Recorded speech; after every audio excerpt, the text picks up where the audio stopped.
O Parque da Juventude é um dos lugares mais reveladores do que é a vida na cidade de São Paulo. Onde já se localizou o maior presídio da América Latina, palco de rebeliões violentas e um massacre que para sempre marcou a memória da cidade, hoje crianças andam de bicicleta e jovens tocam violão em tardes ensolaradas, no que talvez seja o maior equipamento público de lazer e ensino da Zona Norte de São Paulo. Há muitas formas de estudar esse lugar da cidade, observando seu projeto, os eventos que aconteceram no parque e até a triste história do Complexo do Carandiru. Nós vamos propor um caminho pouco explorado dessa história, entendendo que a cultura, em especial a música, abre portas importantes para entendermos o processo que levou o local de um dos maiores massacres da história do Brasil, reconhecido internacionalmente pelas inúmeras violações aos direitos humanos, a se transformar em um parque voltado a lazer e educação na Zona Norte. Vamos buscar entender essa história que reverbera no parque. Neste primeiro capítulo, vamos falar um pouco sobre como podemos estudar essa história, levando em conta a música e a cultura na cidade de São Paulo, além de contar um pouco sobre o contexto histórico que deu origem ao presídio. No segundo, vamos continuar essa história, acompanhando a sua época mais crítica até o massacre em 1992.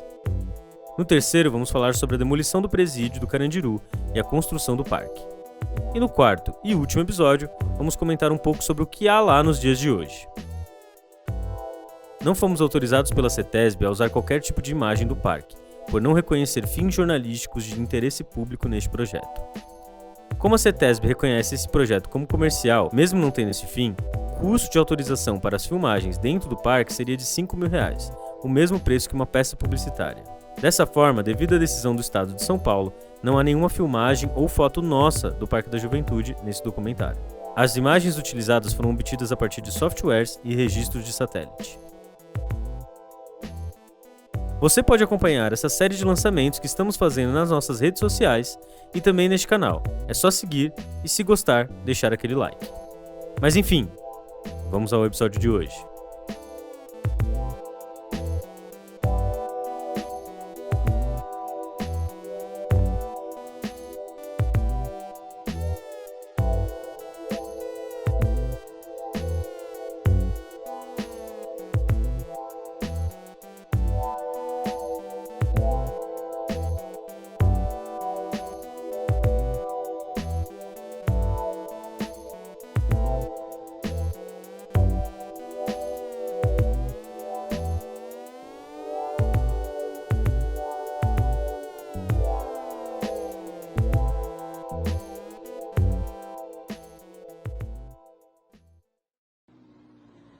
Parte 1. Como estudar a história que reverbera no parque. Para conseguirmos começar essa jornada, estudar o Parque da Juventude e a vida que reverbera dentro dele, é importante sabermos. Ela não surgiu do nada. Antes de ser um parque, aquela área era um presídio. Antes de ser um presídio, era outra coisa. Uma chácara dos subúrbios de São Paulo e, antes disso, terra indígena. O espaço que hoje em dia é movimentado pelo lazer, eventos culturais e a própria vida da cidade convive com estruturas de uma outra época, um patrimônio histórico do antigo Complexo do Carandiru que ali existia e também de antes da própria construção da cidade de São Paulo, com um córrego que dá um nome de origem indígena àquela área até os dias de hoje. Mas como podemos estudar um local da cidade de São Paulo, levando em conta ao mesmo tempo a sua história e a sua dinâmica atual? Vamos tentar fazer um exercício de imaginação para responder essa pergunta. Imagine por um instante estar saindo a pé da Praça da Sé e indo em direção ao Parque da Juventude. Andar pela cidade é experienciar em primeira mão a diversidade de construções e seu patrimônio histórico. A paisagem, os prédios que vemos, as pessoas que passam perto e os carros vão se transformando conforme andamos, e assim também os barulhos e toda a vida que dá sentido ao centro da cidade de São Paulo. Andar por essas ruas é se perder pela história de São Paulo. Prédios antigos se misturam com todo um universo de inovações, novas construções, novos usos do espaço da cidade, novas linguagens que, ao mesmo tempo, servem de cenário para a vida em São Paulo e contam para nós a história da nossa cidade. Os casarões antigos, os galpões de fábricas, os córregos poluídos, os novos prédios, novas obras urbanas, tudo isso se sobrepõe na paisagem que observamos ao andarmos pela cidade, uma paisagem viva. E isso não é uma coisa exclusiva dessa área específica do centro da cidade. Mas diariamente, ao fazermos qualquer coisa dentro do perímetro urbano, temos contato com partes diferentes da história de São Paulo, ressignificadas pela vida atual que movimenta a cidade. E o som faz parte disso.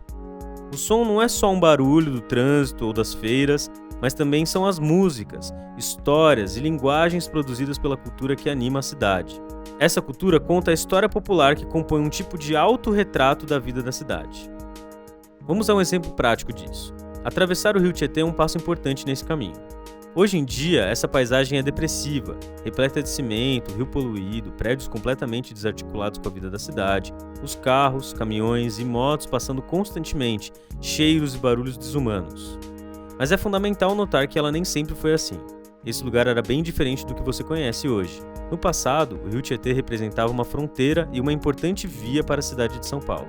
No começo da industrialização da cidade, além da circulação de barcos com pessoas e mercadorias, lazeres como a canoagem e a pesca, o rio era uma fronteira entre o centro e os seus subúrbios.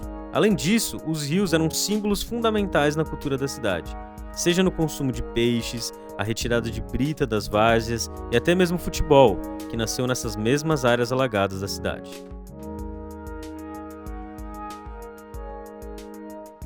Ao andar pela Marginal Tietê, como em qualquer outro local da cidade, tendo em mãos um estudo histórico sério, é possível imaginar o que eram e o que significava aquela área para a população que vivia e usava do rio, quase contando a história da cidade e da sua vida a partir dos rios que passam pelas suas proximidades.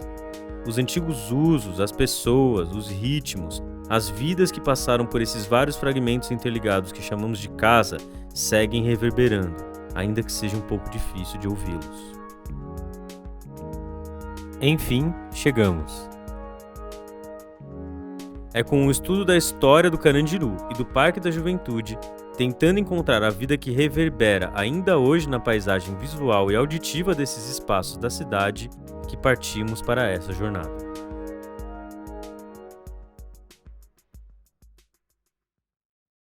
Parte 2. A modernização da cidade de São Paulo.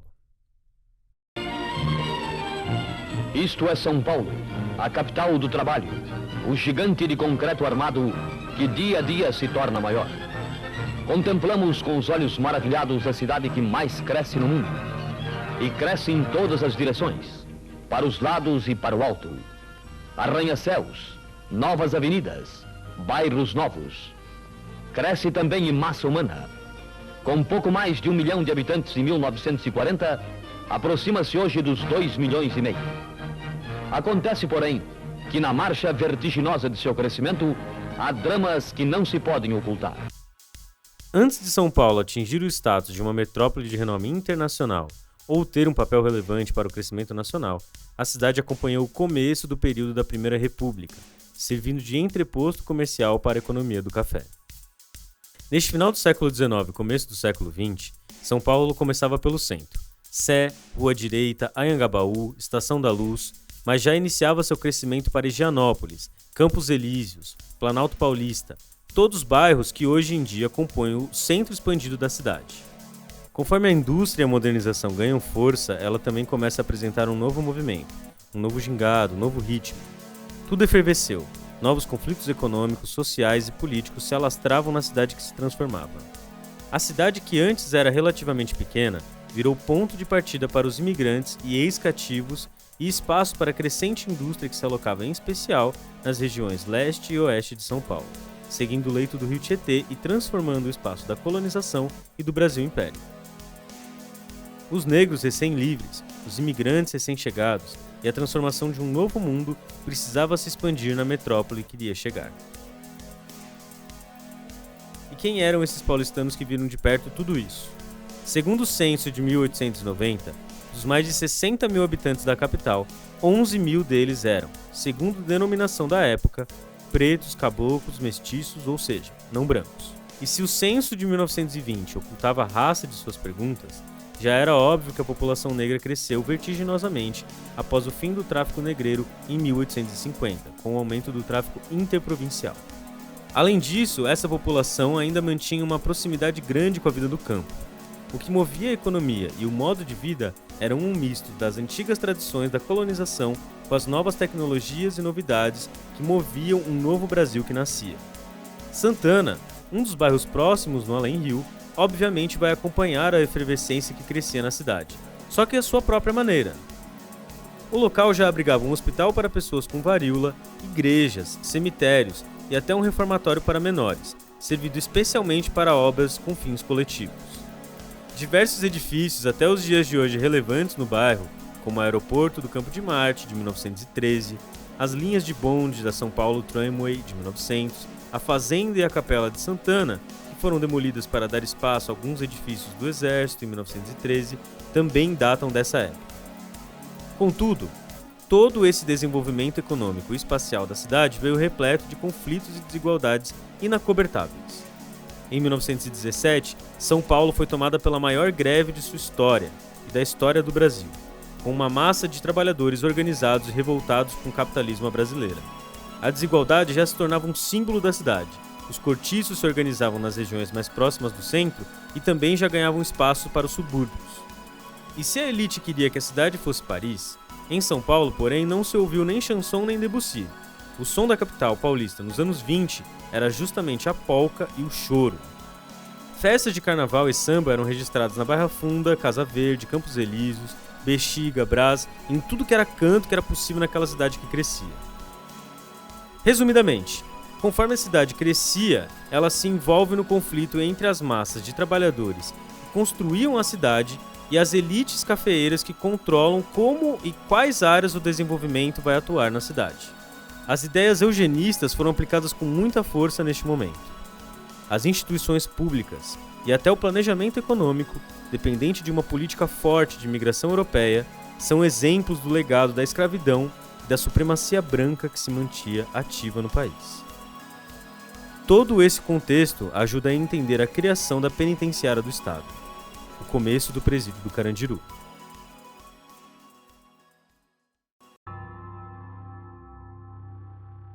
Parte 3. Penitenciária do Estado de São Paulo. Nas primeiras décadas do século XX, como parte da organização da modernização da cidade, o senador Paulo Egídio criou uma comissão para analisar a situação dos presídios de São Paulo. Essa comissão contava com vários nomes da elite intelectual da cidade, formando uma base multidisciplinar para se pensar o futuro do encarceramento em São Paulo. Clementino de Souza e Castro, juiz, Ramos de Azevedo, arquiteto, e Francisco da Rocha, médico, são alguns nomes importantes. Entre as várias descobertas da comissão, a mais chocante é que de todos os presos entre 1890 e 1895, cerca de 20%, um quinto, vieram a óbito pelas condições insalubres de encarceramento. Esse número fica ainda mais assustador se pensarmos que a maioria das pessoas que foram presas pela polícia nessa época não foram julgadas por um longo período de tempo, possivelmente aumentando ainda mais esse número. Como já falamos, desde a proclamação da República, uma série de reformas urbanísticas e jurídicas transformaram a cidade, refletindo um novo pensamento, uma nova filosofia que crescia entre a elite brasileira, muito interligada com o pensamento moderno que havia na Europa e Estados Unidos. Em 1890, a pena de morte havia sido abolida pelo menos no papel, e as penas passaram a ter um sentido quase médico, muito eugenista, de curar indivíduos moralmente responsáveis pelos seus crimes e incapazes de conviver socialmente. É neste contexto que nasceu a importância de uma nova penitenciária, a Penitenciária do Estado, fundamental para o projeto de cidade e sociedade que se desejava construir. Mas por que a área do Carandiru? A cidade de São Paulo crescia seguindo as várzeas dos seus rios e formando o que hoje em dia conseguimos ver como a maior parte da região metropolitana. A Serra da Cantareira, mais ao norte de Santana, representava um limite natural que dificultava a industrialização. Assim, o Carandiru, no subúrbio próximo, se colocava como na distância ideal, fora do centro urbano antes do rio. Dessa forma, ainda em 1907, a Secretaria de Agricultura, Comércios e Obras comprou uma chácara de 20 alqueires para ser instalado o presídio, que começou a ser construído em 1911 e entregue, ainda sem a área feminina, em 1920. Em sua planta original, além das áreas das celas, A penitenciária do estado tinha áreas para que os presos produzissem a sua própria comida, além de uma biblioteca, áreas médicas e oficinas. Todo o processo de construção foi acompanhado de perto pela mídia, ressaltando quão modernas eram as instalações, e sua inauguração foi coberta como fato público, contando com a presença de Claude Lévi-Strauss e Stefan Zweig, o último relatando as ótimas instalações do presídio. O presídio do Carandiru era literalmente um cartão postal da cidade. Mas como era ficar preso no Carandiru? Quem ficava preso lá? Apesar do contexto histórico da cidade apontar diversas revoltas e greves pipocando por ela enquanto crescia, a penitenciária do estado foi usada para prender principalmente trabalhadores rurais. Algo que faz sentido, já que o foco da economia e do Brasil estava na produção de café. Os detentos eram trazidos para a capital, avaliados por médicos e psicólogos que determinavam como cada detento iria cumprir a sua pena, tratado enquanto uma condição individual, moral, que se relacionava com a nova filosofia do sistema carcerário, chamada Escola Penal Positiva ou ainda Escola de Antropologia Criminal. A pena em si era extremamente baseada na disciplina, sendo que os dias eram marcados por um grande tempo em silêncio e isolado de qualquer contato social. Nessa época, haviam muitos suicídios, provavelmente causados pelo tratamento extremo dado a detentos oriundos de uma outra vivência cotidiana, ligada ao campo, à ausência de um controle forte sobre suas ações.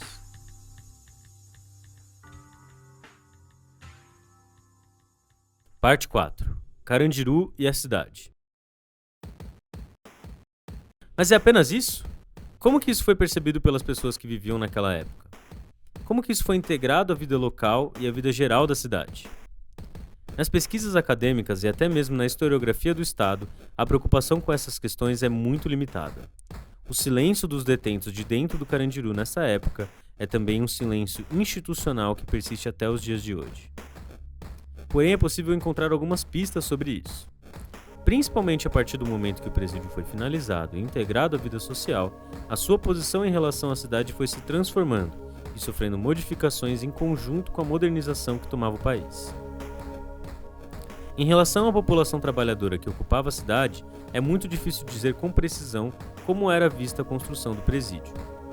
Isso por vários motivos: a necessidade de combater a organização da classe trabalhadora, o próprio racismo e sexismo presente na sociedade, entre vários outros motivos. Porém, conforme novos meios de comunicação iam se espalhando pelo território e ganhando espaço na vida das pessoas, a música e a cultura também encontravam seu espaço dentro da vida dos paulistanos. Nesse sentido, o período Vargas, que vai de 1930 a 1947, é fundamental e deve ser explicado com um pouco mais de calma.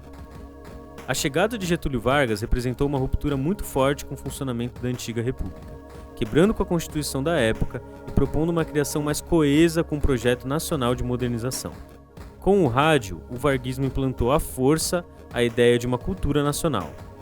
Por conta disso, é nessa época que o Brasil vai começar a produzir gravações de música e a transmitir artistas pelo rádio.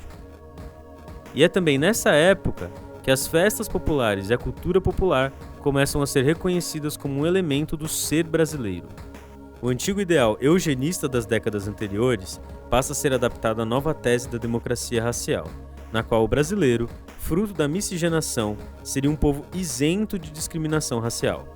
Obviamente que esse mito não era representativo da realidade das populações não brancas, mas servia como uma importante mudança na ideia que guiava os intelectuais brasileiros. Ok, mas como isso afeta a cidade e principalmente a penitenciária do Estado?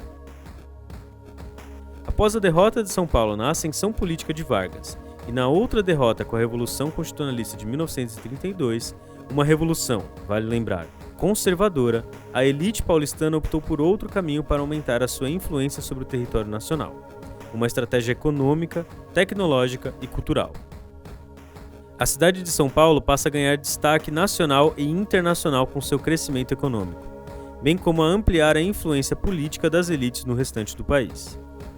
A partir da década de 1940, a cidade começa a apresentar um modo de vida mais distante da vida rural, se integrando mais ao consumo de mercadorias industriais e a uma cultura cosmopolita. São Paulo é o ponto de convergência de estrangeiros de todos os países, de brasileiros de todos os estados. esperança dos que vêm do Nordeste, tangidos pelas secas. Milhares de sertanejos sonhadores, que se atiram à aventura, viajando assim, nestes paus de arara, como gado humano sem conforto algum. E esta massa humana que não para nunca e se movimenta para construir a grandeza de São Paulo, cria problemas sociais e urbanos, e o seu crescimento agrava especialmente os problemas de trânsito e de transporte coletivo. É o sofrimento diário das filas, a espera angustiosa pelos ônibus que tardam. Eles já não bastam, porque o seu número não cresceu no mesmo ritmo vertiginoso da expansão da cidade. Quando chegará o dia em que São Paulo não verá mais quadros como esse? Vejamos alguns números em relação ao crescimento da cidade. Entre o período de 1920 e 1950, a população de São Paulo cresceu de 600 mil pessoas para mais de 2 milhões. Sua área construída, como podemos ver através de alguns mapas, já ultrapassava a área do Carandiru e forma um território considerável. Haviam 2.000 estabelecimentos comerciais em 1918, mas em 1947 esse número passava de 12 mil, sendo que em 1950 passou de 20 mil e mais de 440 mil operários. Alguns anos desse período, a cidade cresceu mais de 3 mil prédios por ano. Porém, esse crescimento seguia se enrolando em velhos problemas mal resolvidos. Seja no comportamento corporativo entre a elite financeira e a elite política da cidade e do estado de São Paulo, que às vezes eram as mesmas pessoas, mas principalmente na defasagem que a cidade tinha em relação ao crescimento populacional. Em resumo, no período entre a criação da penitenciária do estado e a década de 1950, São Paulo continuou seu crescimento sem resolver seus problemas estruturais. A cidade crescia mais rápido do que ela poderia controlar e abrigar os seus novos habitantes. Abre aspas. Sua estrutura urbana, todavia, é irregular e desordenada. Salve quanto a certos trechos da área central e em uns poucos bairros, nenhum plano urbanístico norteou e disciplinou seu espantoso crescimento. As sucessivas administrações municipais não conseguiram acompanhar o ininterrupto desenvolvimento da cidade. Os loteamentos modernos, embora isoladamente atendam aos requisitos do urbanismo, assim não se apresentam quando considerados no conjunto, pois acabam por constituir uma verdadeira colcha de retalhos, sem nenhuma harmonia ou entrosamento. Pasquale Petroni.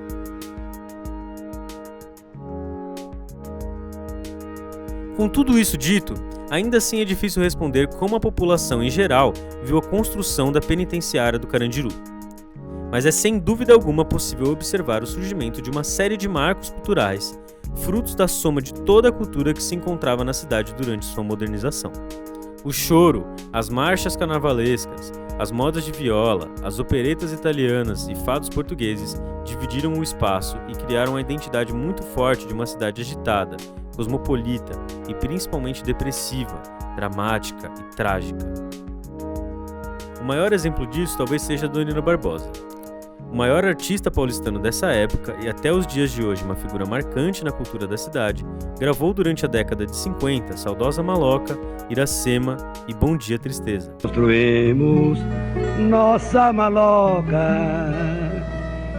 mas um dia, nem quero me lembrar, veio os homens com as ferramentas, o dono mandou derrubar. Peguemos todas nossas coisas e fomos pro meio da rua apreciar a demolição. Que tristeza que eu sentia, cada talba que caía doía no coração. Adoniran, que nasceu no interior de São Paulo, filho de uma família de italianos que vieram para o Brasil colher café no final do século XIX, migrou para a capital e se inseriu na criação do rádio e dos espetáculos de teatro na cidade. Foi ator, locutor e principalmente um cronista da vida da cidade através de suas músicas. Apesar da classe trabalhadora e da chamada sociedade civil terem sido duramente reprimidas por Getúlio Vargas, e a cultura democrática do Brasil ser praticamente nula neste momento, a arte já servia como instrumento de denúncia do que era a vida cotidiana na recém-nascida metrópole. Parte 5. O Complexo do Carandiru. Mas voltando ao Carandiru, o que aconteceu com a penitenciária do estado nas suas primeiras décadas?